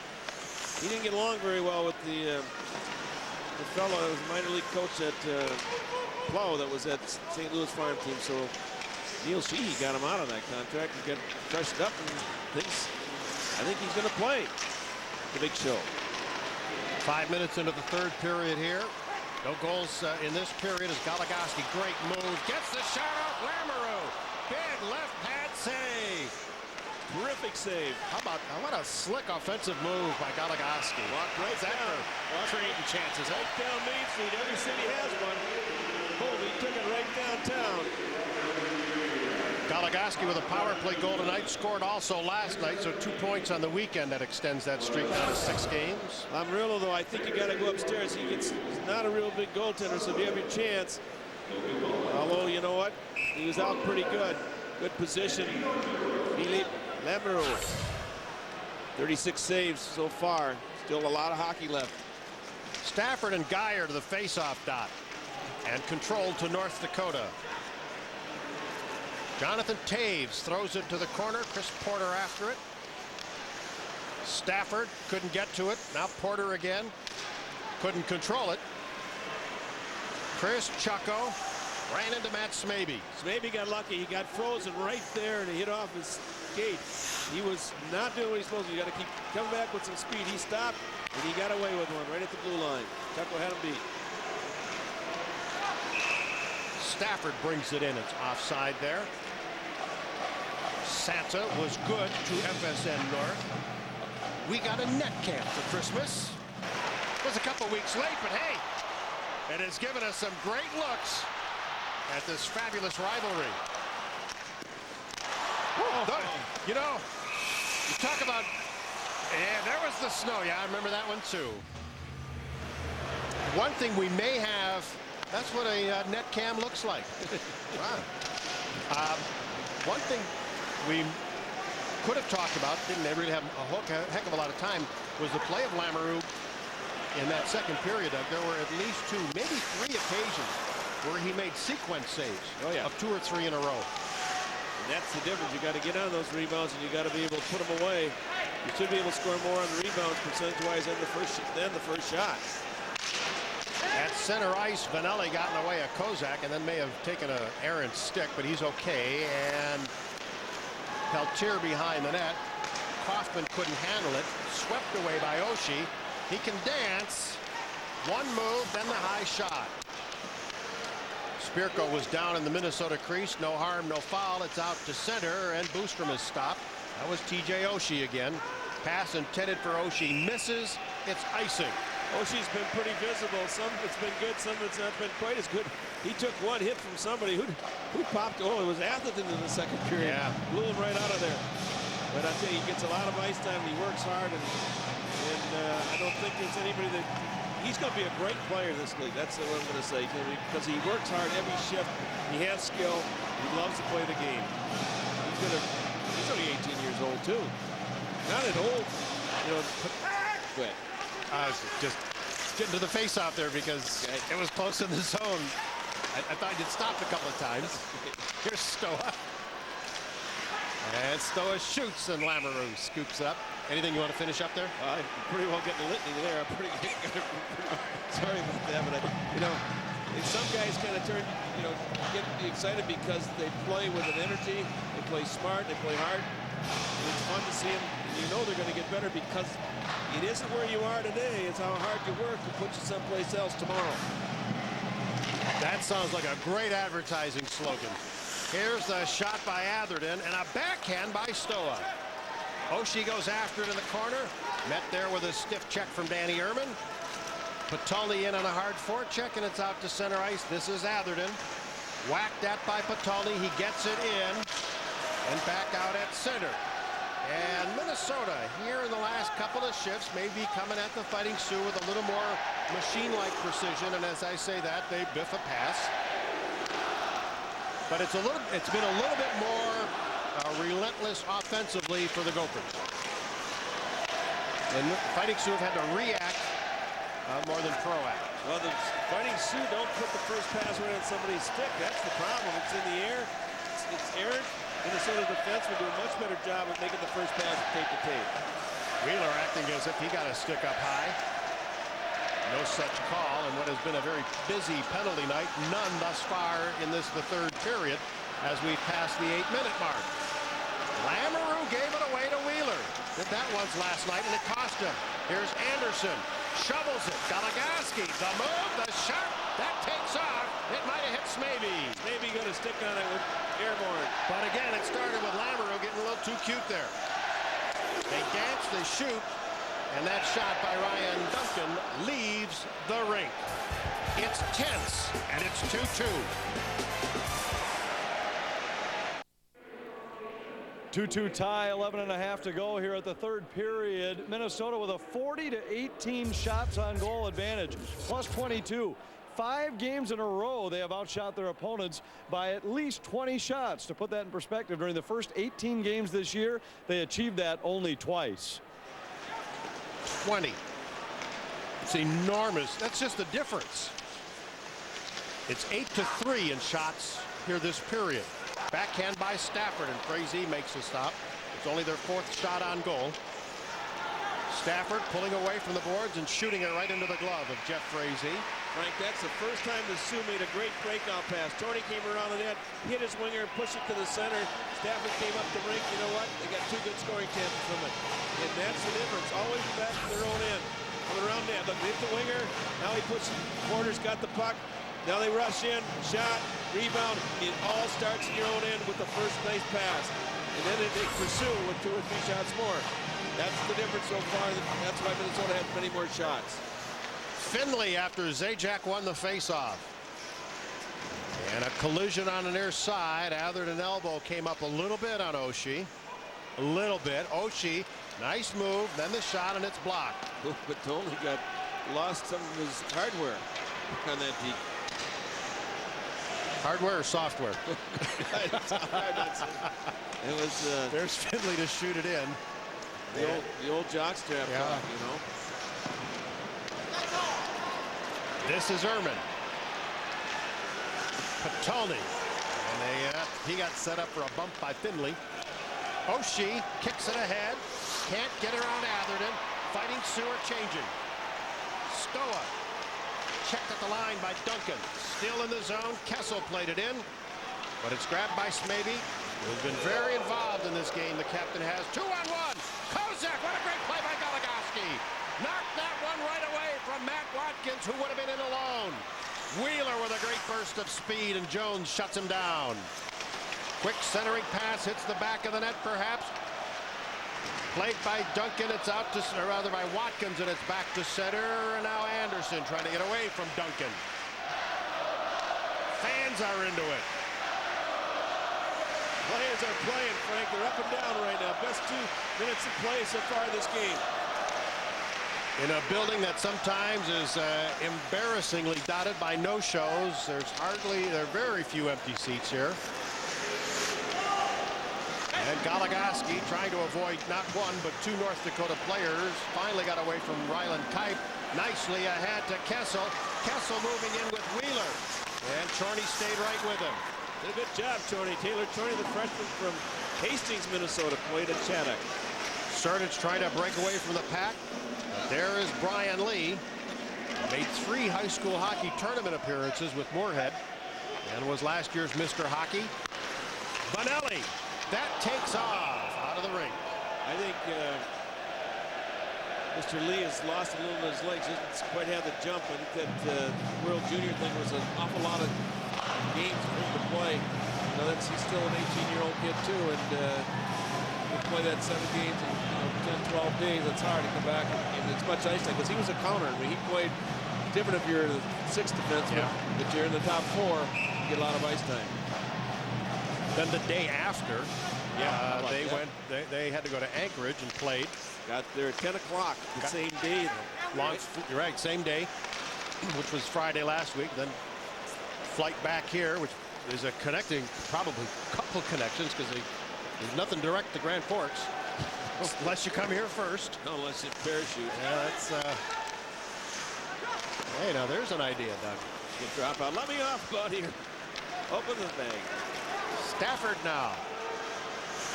Fewer shots both sides here in this period as temperament has come down a little bit. Geyer puts that one into the corner. Geyer alone in the corner. Sidesteps Finley. Ran into Stafford. Howe to the point for Atherton. And it dribbled on him. Yeah, the sidestepping Finley's not easy. He's about a block and a half. Huh? I know, and I told you I got tired walking around him yesterday. It's unbelievable. Ran out of gas. Our crew, as we were doing some of our pregame interviews, were just in awe of one of the sticks down there. Here's Oshie picking up a loose puck and then lost it. And then Patoli, Checo played it ahead. Now there was one stick down there that looked like it was about 6 feet 5 inches long, the stick itself. Well, that's it. It's either Babies or Finley's or one of both. I exaggerated, but not by too many inches. Watch him right now in this rush. Look how long that stick is. Finley, yeah, it is. Boy, I'll tell you, a lot of composites had to die before they were able to make that stick. Lucky it wasn't trees, because it'd be a whole forest. I tell you, why it's going back and forth with those shots. The top couple lines are getting double shifted here right now. And that means you're getting tired, or is it more even? It means that you've got your best players. And it's going back and forth. Well, this is interesting here. Too many men? Oh, nobody was playing the puck. You're all afraid that it was going to be. Duncan. And off the glass, Frazee covers with 6:49 to go in the second period. 2 goals in the first, 2 in the second. Back in a moment. For the first time ever, get $1,000 overstock bonus cash and grab a Town and Country for around $22,000. Grand Casino game summary with 2 goals in the first and 2 goals in the second. Harrington and Kessel each have 2 points for Minnesota. Kessel, by the way, the only Minnesota forward with points. 38 saves for Lamoureux. North Dakota 1 for 5 in the power play, and Minnesota 2 for 9. Now, there's only been 2 goals scored, but still interesting, given the way things have been spread out in the last few games with so many different players and a lack of points coming from Minnesota's defense. But now Kessel, the only forward with points. The defense with points are Goligoski, power play goal, and Harrington, a power play goal and an assist. Frankie, now the fourth line with Ryan Duncan, Matt Watkins, and Andrew Bosick are out there. Generate some speed. I'm surprised that the Sioux defensemen and all those freshmen are hanging in there as well as they are physically. And they're doing a pretty good job. Probably their best period of hockey has been this one. Vanelli, Boostrom, touch pass to Kaufman, screen, shoot, rebound, Gordon! Brought by Lamoureux again! And they got it through Vanelli, and it's all the way down the rink, touched, so there's no icing. Bumped off the puck was Peltier. Now from behind the net, Kite. And he is tied up. I can only assume that they waved off the icing because it went between the legs of Vanelli at the right point here. And I don't know how he could have caught that unless he had a net. But, and then that would have been illegal equipment, wouldn't it? Yes. Here's Taves in the middle. Now back for Lee. It's deflected high. Grabbed by Ryland. Kite shooting. Big rebound. They stand up perfect, and then the puck was cleared away. It was cleared by Wheeler, who right now does not have a stick. Charney. Taves. That was deflected, and it leaves the rink, and that's good news for Minnesota. Nice pressure by the Fighting Sioux, pressing for what very well could be a game-winning goal. Oh, that was a mix of Brooker. That was perfect. And Fabian along with one of the other centers. Here's Taves right now. He tried to set up his left winger there. Chris Porter, who actually played on the right side, left-hander. Ryland Cave came in there. I mean, it's a whole group of guys got pretty congested. Minnesota did not allow a whole lot of space inside.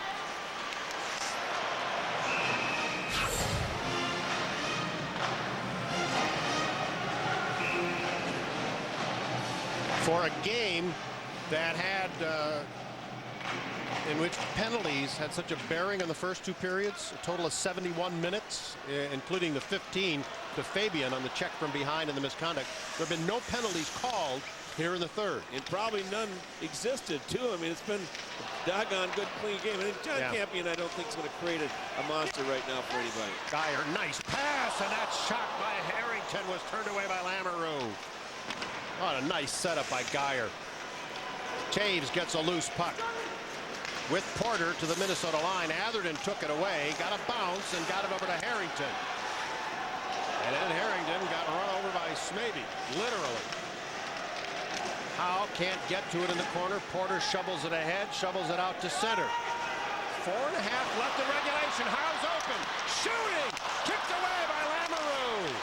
Nicely placed shot by Howe, nearly caught him going the wrong way. One of these little missiles is going to find the target. Peltier, and they throw it in. Jones can't get it out. Zach Jones. Chorney. Frazee watches it go wide. Zajac to Spirko in the corner. Now it got a nice little check there by Erman, allowed the puck to come through. This is Stoa. He's got Erman on the right, but can't thread it to him. Nice play by the line to bring it in 3-on-3. Puck Tony! And Lamoureux makes another big stop on a big drive. Well, I tell you, the right guy had the puck. If you're a Gopher fan, that's Patoli. Quick release. He gets him on the net. Pick up on a point you made a little bit earlier, Doug. A lot of those have been pad saves, those low saves where he's been making the butterfly stops. And your thought is that they need to go high on him. I think they do. Kessel stops it at the line, but only for a moment. Watkins. And into the corner it goes. Cernich with Duncan chasing. Watkins keeps it in. Duncan gets it. Threw it away. And he'll have to come back at center. This is a fresh line. They're getting a little ice time, a little quickness. Watkins, Duncan, and Kosick. Harrington got jammed hard by Watkins at center. Kessel made one move, then lost his footing. Finley gets it to center ice. Duncan ran into Harrington. And they'll throw it in, as you have to buy real estate in this period. Pay for it with your body. Wheeler. Robbed hard by Kite. Loose puck, Cernich. 2.5 in regulation. Off of Cernich's stick. Finley trying to transition. Nearly threw it away. Taves catches up with it. Watched by Alex Goligoski. Perfect. Kite. The backhand pass. Perfect! Ooh, he nearly picked the corner. Perfect to Chorney. A dance, a nice play by Cernich. Better play by Wheeler. Now Kessel one man back. Gets a move on, and Perfect there to strip the puck away. I tell you, that long stick was, every inch was needed there. Behind the net, Chucko can't get any real estate. Geyer pressing the play. Less than 2 to go in a tie game. Regulation play. And listen to this crowd again. Atherton could not get the screenshot off. It was blocked high. Blocked by Taves.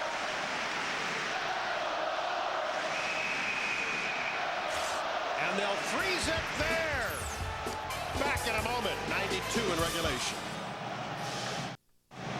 Alex Goligoski and Andrew Kozak traded first period goals. Then Jonathan Taves and Chris Harrington traded second period goals. We have seen none here. 11 Minnesota shots, 10 North Dakota shots. Much more even period. And it hasn't been quite frenetic. 2-on-1. Talk about frenetic. Zajac shooting a goal!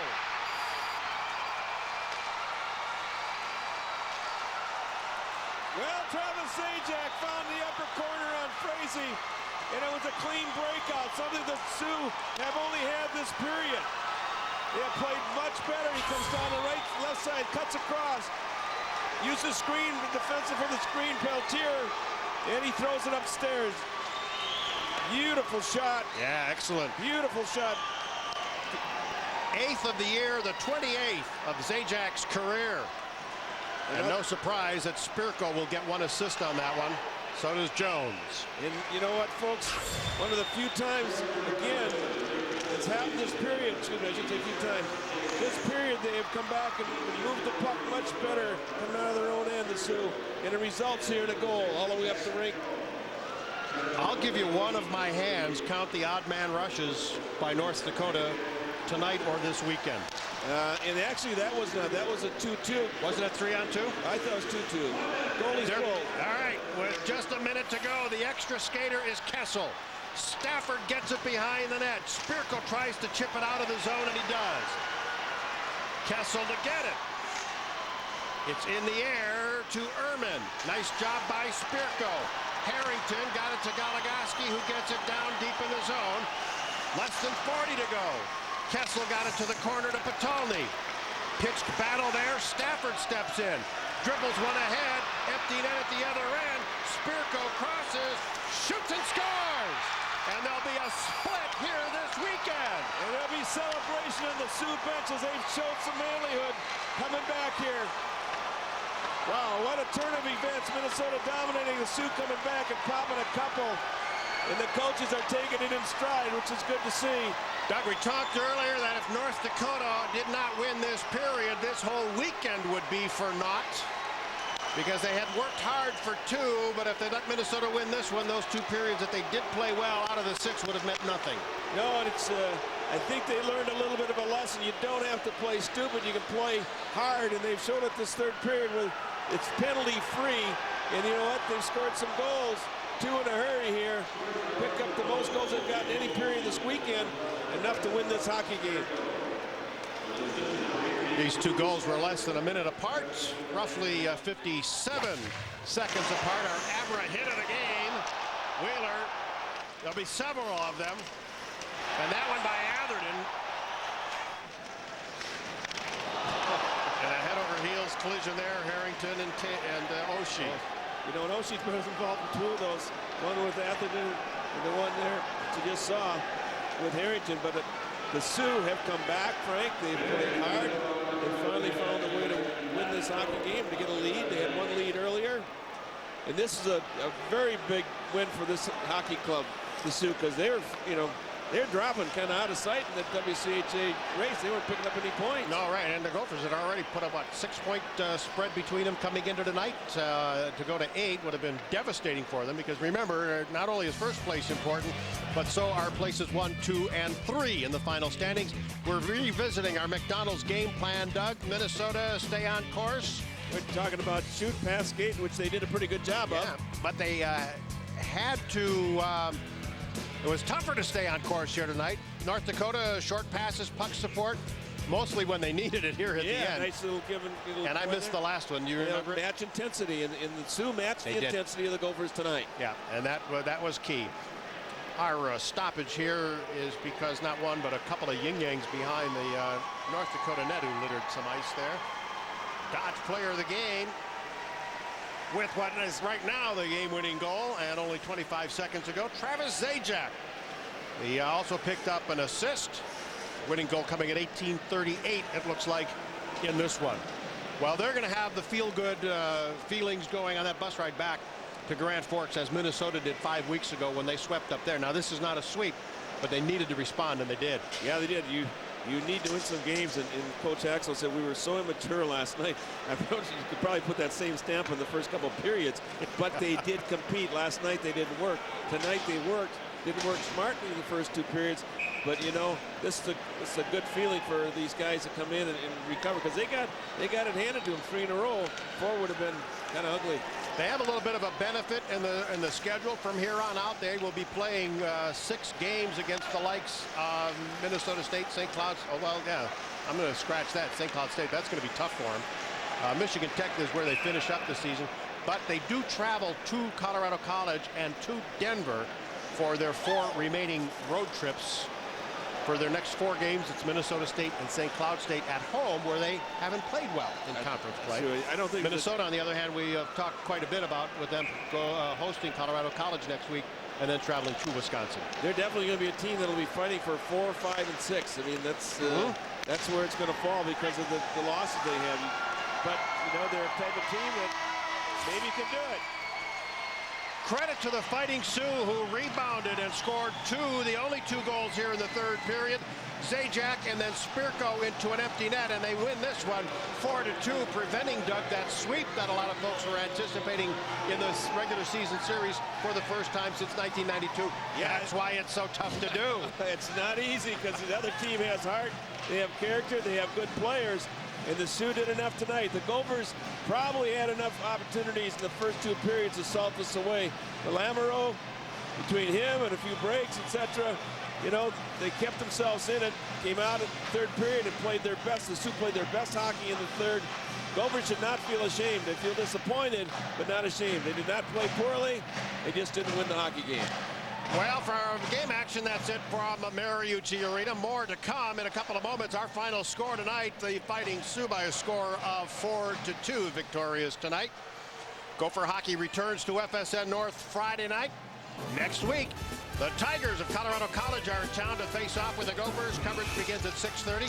Coming up next on FSN North, it's Gopher basketball at Purdue. That'll be following, of course, our Toyota postgame wrap, which will be immediately next. So we'll have a few final thoughts on this one.